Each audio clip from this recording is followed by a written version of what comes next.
Bonjour et bienvenue pour cette nouvelle vidéo. J'ai un niveau moyen en surfskate et j'aime donner des explications, donc je fais des vidéos pour les débutants. J'ai un niveau moyen en surfskate, mais j'ai un super niveau en déco quand même. Bon. Cette vidéo, c'est la suite de la vidéo sur les protections, les chutes et la sécurité. Je suis tombé en arrière en septembre de l'année dernière à une vitesse complètement disproportionnée par rapport à la vitesse de ce que j'étais en train de faire. J'étais en train de faire des tout petits fakis, très doucement, très peu haut, et pourtant, je suis tombé avec une force que je ne pouvais pas imaginer. Heureusement, j'avais un casque, parce que sinon, ça aurait été hémorragie, fracture du crâne, je pense que ça aurait été une catastrophe. Et donc je me suis demandé comment était-il possible qu'il y ait cette espèce de disproportion, cette démultiplication entre des exercices très lents et une chute extrêmement rapide et extrêmement forte. Et justement, c'est pour ça que je fais cette vidéo, parce qu'il y a un certain type de chute qui est extrêmement dangereux. J'appelle ça la zipette arrière. C'est quand le skate part très vite en avant et vous très vite en arrière. Je vais vous expliquer des choses simples et des phénomènes physiques un peu plus compliqués autour de cette zipette arrière, et l'ensemble de ces phénomènes, j'ai appelé ça l'effet marteau. Dans cette chaîne, j'invente des appellations, par exemple chute avant longue, chute avant courte, méthode contraignante, méthode composée. C'est des termes que j'invente pour organiser les choses dans ma tête et dans la vôtre. Donc, j'ai appelé l'ensemble des phénomènes qui s'appliquent à vous en cas de zipette arrière, j'ai appelé ça l'effet marteau. Qu'est-ce que c'est une zipette arrière? Alors, j'ai du matériel pédagogique de haute technicité pour vous, MPHT, matériel pédagogique de haute technicité. Il y a par exemple le prince Eric, vous voyez, je ne me moque pas de vous, je n'amène pas n'importe qui pour faire mes démonstrations. Le prince Eric, le copain de la petite sirène. Alors, zipette arrière. Alors, est-ce qu'il... Il a le pantalon qui descend. Zipette arrière. Attention. Voilà. Ok? Alors, déjà, premièrement, quelque chose de simple. Lorsqu'on tombe en avant, on peut tout simplement mettre ses mains et se rétablir. Si on met les deux mains comme ça, on risque de se péter un poignet. Il faut mettre une main à plat et une main sur la tranche pour rouler. Par contre, si on tombe en arrière, c'est plus compliqué. Le prince Eric y arrive, mais nous, on n'y arrive pas. Alors, donc déjà, toutes les chutes où on tombe vers l'arrière, c'est beaucoup plus dangereux. Bon. Qu'est-ce qui se passe dans le cas de la zipette arrière? Plus le skate part en avant, plus vous perdez l'équilibre vers l'arrière. Et plus vous perdez l'équilibre, plus le skate va partir vite. Et donc, on a une accélération de la chute. Qu'est-ce que c'est cette chute? Vous tombez comment là? Quand vous faites ça, vous tombez comment? C'est une rotation. L'axe de rotation est là, au niveau des pieds. Et le rayon maximum de rotation se situe au niveau de la tête. Voilà, vous tombez en rotation. Et la zipette arrière accélère la rotation parce que plus le skate part, tu te tiens droit là, s'il te plaît. Il veut pas. Plus le skate part vite de ce côté-là, plus vous perdez l'équilibre en arrière et plus vous tombez vite. Donc on a l'axe de rotation qui est là, qui se déplace. Ça produit une accélération. Bon. Ensuite, on a dit, on tombe en rotation. Alors, deuxième matériel pédagogique de haute technicité, une règle en bois. Attention. Regardez, je fais tomber la règle. Toutes les parties de la règle frappent le sol, frappent la table au même moment. C'est normal, elle est raide, elle est droite, toutes les parties frappent au même moment. C'est Pareil pour le prince Eric. On a ses fesses et sa tête qui heurtent la table en même temps. Mais, si on réfléchit un peu, les fesses, elles sont à 15 cm de hauteur. La tête, elle est à 29 cm de hauteur. Donc, comment se fait-il que les fesses qui ont ce trajet-là à faire frappent la table en même temps que la tête qui a ce trajet-là à faire? En l'occurrence, un trajet beaucoup plus grand. Les fesses, elles ont...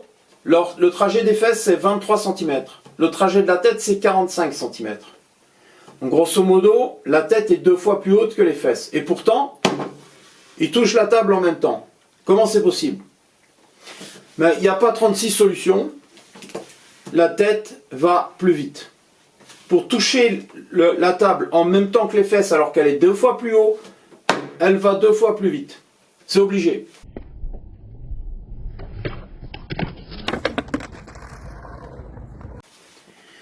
Je réalise ça. J'en parle à un copain qui est ingénieur. Il me dit, tu veux la formule? Il me dit θ égale R fois W. Bon, très bien. Je cherche sur Internet. C'est la vitesse angulaire. C'est la formule de la vitesse angulaire. Plus le point est haut, plus il va tourner vite. C'est pour ça que, en l'occurrence nous en skate, les roues plus grosses vont plus vite. Mais dans votre corps, c'est donc la tête qui va frapper le sol le plus fort.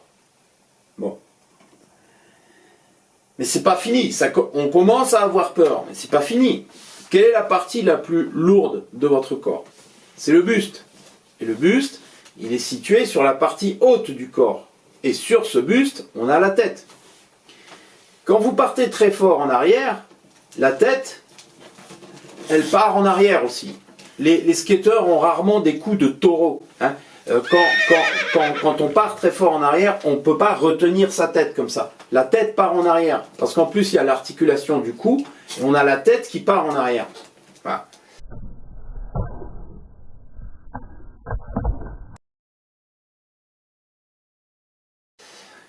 Donc, on a la tête située sur la partie la plus lourde et la plus haute qui va heurter le sol avec un maximum de vitesse. C'est un peu inquiétant. Mais c'est pas tout. Quelle est la forme de la tête? Elle est ronde. Très bien. Troisième matériel pédagogique de haute technicité, une balle. Quelle est la surface du point d'impact de cette balle sur une surface plane? La surface d'impact, elle est grosse ou elle est petite? Elle est minuscule. Elle est minuscule. Ça veut dire que tout l'impact est concentré en un seul point qui correspond à l'occiput, derrière la tête. Tout le choc va être concentré ici. Quatrième matériel pédagogique de haute technicité. Alors, excusez-moi, c'est une erreur. Quatrième matériel. Un poids. Alors, vous voyez que là, si je pose le poids comme ça, la pression ici, elle est supérieure à la pression qui s'applique sur la table dans ce cas-là. Pourquoi? Parce que plus la surface sur laquelle s'applique la pression est petite, plus la pression augmente. Ça, c'est la formule, c'est P égale F sur S. F divisé par S. Plus S est petit, plus la pression augmente. Donc, dans le cas, alors le prince Eric, je ne sais pas ce qu'il a. Il est exhibitionniste.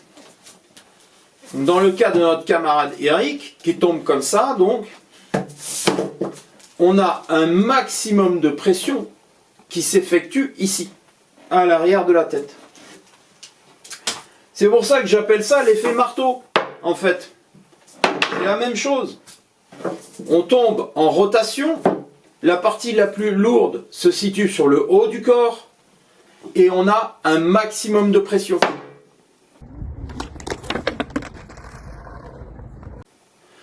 Donc, mettez un casque.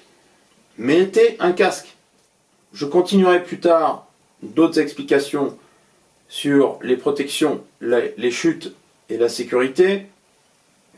Mais je vous conseille vraiment, quand vous faites du bol ou du parc ou du pump track, de mettre vos protections et de mettre un casque.